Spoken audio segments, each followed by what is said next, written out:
तर 3 पक्षांचं सरकार असल्यानं चर्चांना वेळ लागतोय अशी प्रतिक्रिया बावनकुळेंनी दिली आहे। लवकरच सरकार येईल असा विश्वास देखील बावनकुळेंनी व्यक्त केलाय। मुख्यमंत्रीपदाचा निर्णय एकत्र बसून घेणार असल्याची माहिती त्यांनी दिली आहे। तसंच शपथविधी नोव्हेंबर किंवा डिसेंबरमध्ये होईल अशी माहिती देखील बावनकुळेंकडून देण्यात आली आहे। तर शपथविधी नोव्हेंबर किंवा डिसेंबरला होईल असं वक्तव्य बावनकुळेंनी केलेलं आहे।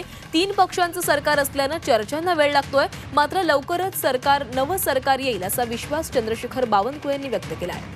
तर मुख्यमंत्रीपदाचा निर्णय हा एकत्र बसून घेतला जाणार आहे, त्यामुळे या मुख्यमंत्रीपदाचा तिढा लवकरच सुटेल असा विश्वास, अशी आशा जी आहे ती बावनकुळेंनी व्यक्त केलेली आहे। शपथविधी नोव्हेंबर किंवा डिसेंबरमध्ये होईल असं देखील बावनकुळेंनी सांगितलेलं आहे।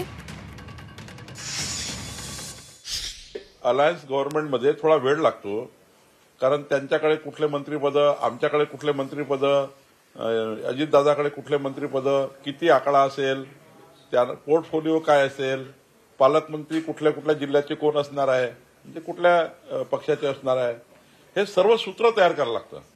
याकरता काही काळ जाईल, पण लवकरच त्या ठिकाणी सरकार बनेल। भारतीय जनता पार्टीच्या प्रत्येक कार्यकर्त्याला, प्रत्येक नेत्याला वाटतं की महाराष्ट्राचे नेते देवेंद्र फडणवीस मुख्यमंत्री व्हावे। मी मागेही सांगितलं, एकनाथ शिंदेच्या कार्यकर्त्याला वाटतं की एकनाथ शिंदे व्हावे, अजितदादांच्या लोकांना वाटतं अजितदादा व्हावे।